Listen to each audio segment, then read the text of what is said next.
Welcome to this explainer. Today we're diving into a complete cinematic lecture on mastering visual data, drawing heavily from the brilliant Dr. Chim.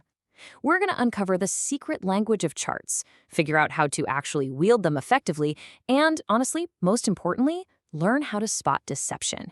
If you've ever looked at a graph and felt like something was just kind of off, well, you're in exactly the right place. So, do your charts tell the truth? I really want you to ask yourself that. We see graphs literally every single day, right? In the news, on corporate dashboards, all over our social media feeds. But can you spot a lie hidden in plain sight? Because by the end of this explainer, you absolutely will. Here's our quick roadmap for today. First, choosing the right chart. Second, horizontal versus vertical bars. Third, the truncated y-axis trap. Fourth, enter the dot plot. And finally, some golden rules for clear data. Let's jump right into section 1, choosing the right chart. Okay, let's start with the absolute classic, the bar chart.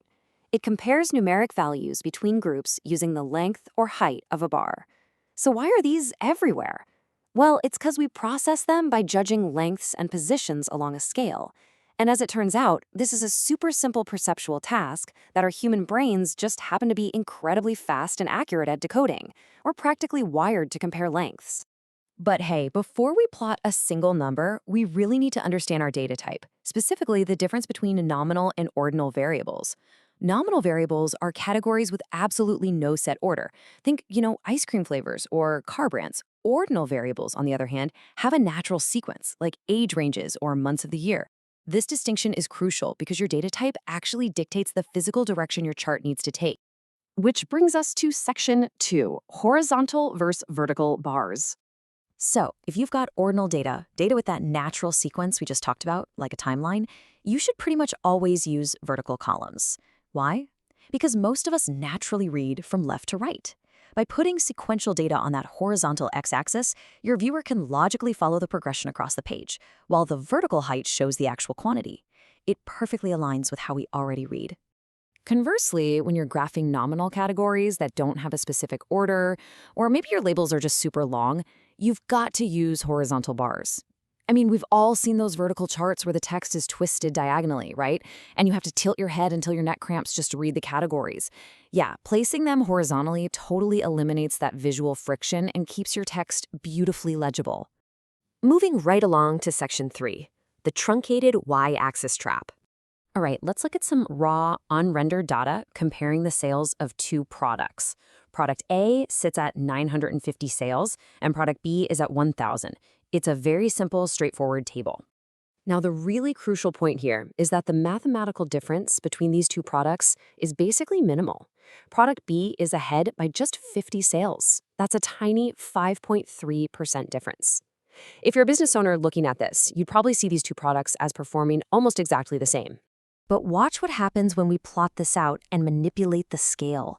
If someone sets this chart so the y-axis starts at 900 instead of 0, wow, the visual story is completely transformed. Suddenly, product B looks like it's twice as successful as product A.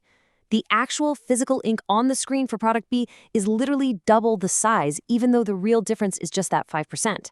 This is what we call a truncated y-axis, and it's a classic, sneaky visual lie. And honestly, this brilliantly illustrates how this deception plays out in the real world. Take a look at this actual corporate data comparing massive company revenues. Just look at the top bar for Walt Disney versus the bottom bar for Cisco. Your brain immediately thinks Disney's revenue is many, many times larger than Cisco's. But if you look really closely at that axis down at the bottom, it doesn't start at 0. It starts right before 29.5 billion. They completely cut off the baseline, zooming in on a microscopic variance just to make it look monumental.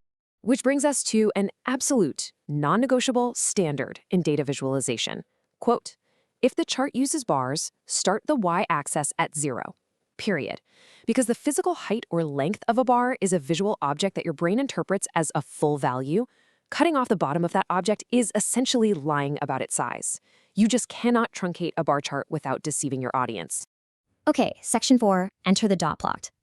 To understand why this next tool is so powerful, I want you to imagine trying to rank the revenues of the top 60 Fortune 1000 companies using traditional bars, all starting at a true 0 baseline. The massive, dense blocks of color create this highly cluttered, honestly overwhelming visual experience. There's just so much ink on the page that it becomes distracting. You literally have to trace the end of a super long bar all the way down to the axis just to figure out what number it represents. But check this out. By simply replacing those heavy bars with a single dot placed right at the data value, we use a fraction of the ink. We completely remove the visual redundancy of that giant long bar. Now our eyes can instantly scan the horizontal positions of these dots without feeling bogged down by all that shading. It's clean, it's breathable, and it's highly precise. And honestly, the dot plot truly shines when you need to layer on some complexity. Notice how effortlessly we can superimpose a second variable right here. We've got one symbol for revenue and another distinct symbol for profit, plotted on the exact same line for each company. If we tried to do this with a stacked bar chart or clustered bars for 60 different companies, it would be an absolute nightmare to read. But the dot plot handles this high-density data beautifully. So here's the formal definition for you. A dot plot replaces bars with dots, indicating values strictly by position along a scale rather than by the length of an object. And here's the absolute magic of the dot plot. Because length is no longer an issue, you technically don't even need a zero baseline. Since your brain is only judging the position of a dot in space, you have total freedom to truncate the axis and zoom in on those tiny nuances in the data without lying to anyone. It is literally the perfect loophole to the zero baseline rule. Finally, Section 5, Rules for Clear Data. Consider this your ultimate do's and don'ts checklist for visual truth. First, always start bar charts at a true zero. Second, let your data type dictate your layout, so use vertical columns for ordinal, sequential data, and horizontal bars for nominal data or super long labels. Third, whenever you see a chart out in the wild, just do a quick spot check of the numbers on the axis before you blindly trust the visual shape. And finally, when you've got incredibly dense data or you really need to zoom in without starting at zero, ditch the bars entirely and use dot plots to reduce that visual clutter. So, next time you see a chart, will you check the baseline before trusting the story? Your visual literacy is an incredibly powerful shield against misinformation in our data-driven world. So stay curious, look closely at how information is framed, and always question the scale. Thank you so much for joining me for this explainer, and I challenge you to go out there and look at the charts around you with a completely new perspective.